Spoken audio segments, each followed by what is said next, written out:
Hello, this is Leith McCombs, and welcome to Vocal Hygiene, the sixth episode of my singing skills class. What I mean by vocal hygiene in this case is basically not hurting yourself. So it's surprisingly easy to hurt yourself when you're singing, especially when you're singing loudly. Anytime you yell or scream, or sing too loudly, you're putting a lot of pressure on your larynx and on the muscles that support all of that. And it's fairly easy to injure your vocal cords, your vocal folds. So we want to look at ways of doing this. We want to look at ways of getting the sounds we want without hurting ourselves. So part of that is just taking good care of yourself. If you know you're going to be singing,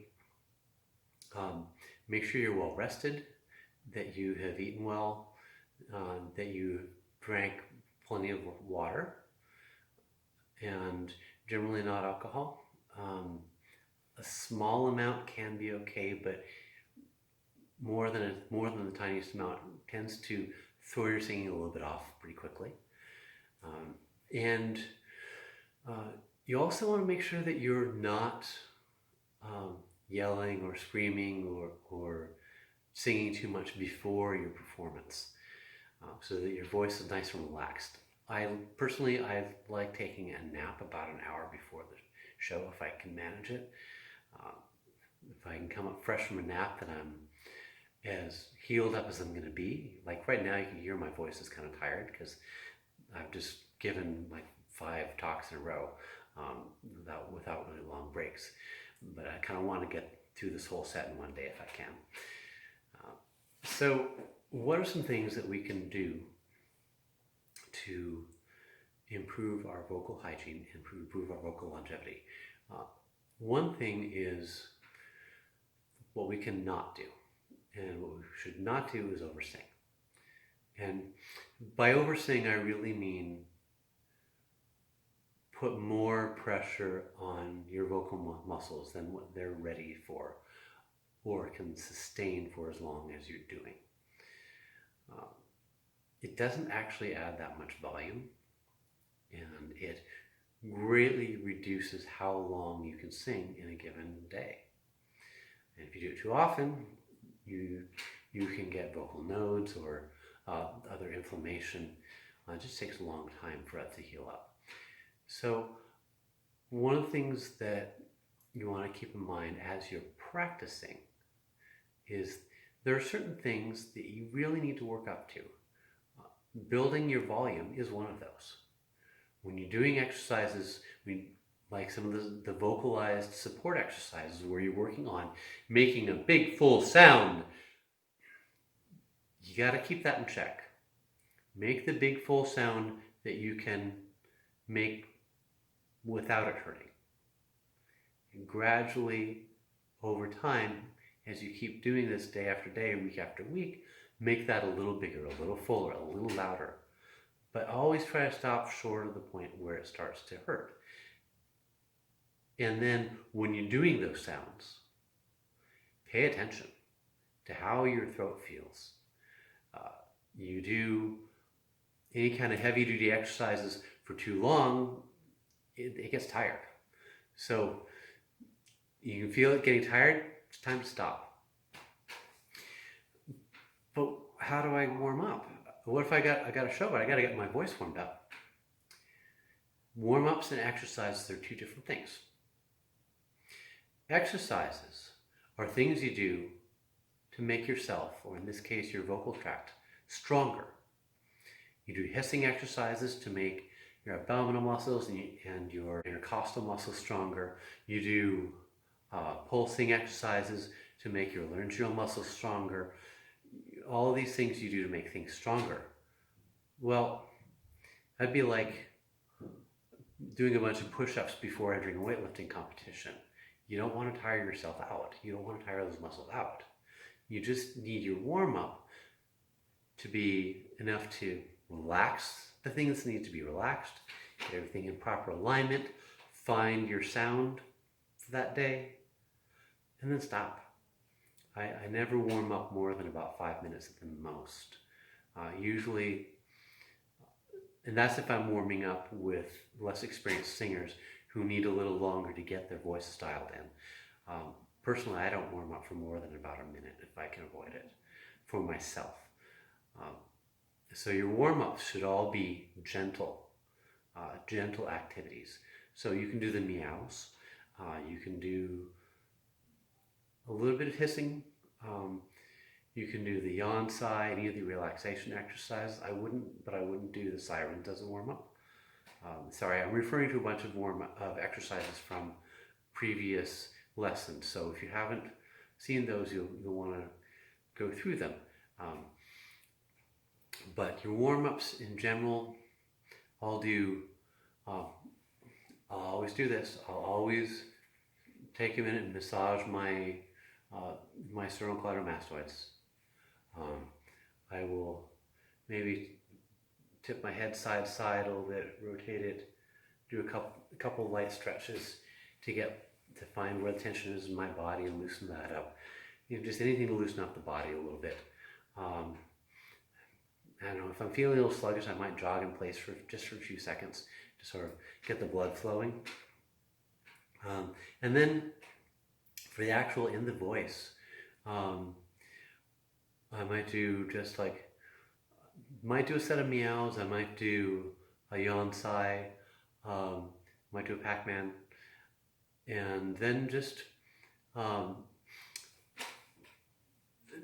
maybe lightly sing a couple phrases of something I'm going to do that evening, just to make sure that I have the tone sitting where I want it to, and just to line everything up, and then I stop and I'm done. The exercises, those are for practice time. Now, having a good set of warm-ups is important. General self-care is important. It's also really important to not be sick, especially when you're going to sing. If you're sick, don't sing, especially if there's anything in your respiratory tract. If your throat is sore, don't sing. If you have a cold and you've been coughing or sneezing, don't sing, especially not around other people. It's one of the things we've learned from the COVID outbreak is that singing in the same space with someone is a really efficient way to transmit respiratory disease. So for other people's sake, don't sing around other people. And for your own sake, don't sing anytime that there's any kind of respiratory or sinus issue, because you're getting extra inflammation in your throat, and singing will just exacerbate that and make it worse. Now, occasionally, there may be times when you have to break that advice. I had one of these about 15 years ago. I was entering a major competition, and I came down with the beginning of a throat cold the night before. Not singing was not an option. I wasn't going to get this chance again. So what I did at my voice teacher's advice was I had my support staff, my wife and kids, keep a pot of hot Earl Grey tea available before each of my entries. I had to do five entries, 3 of them involved singing. And at the beginning, right before I went on, I would drink a cup of Earl Grey tea, as hot as I could stand it, with honey and lemon juice. And I actually got through it. In each of those cases, each of those performances, my voice was spot on.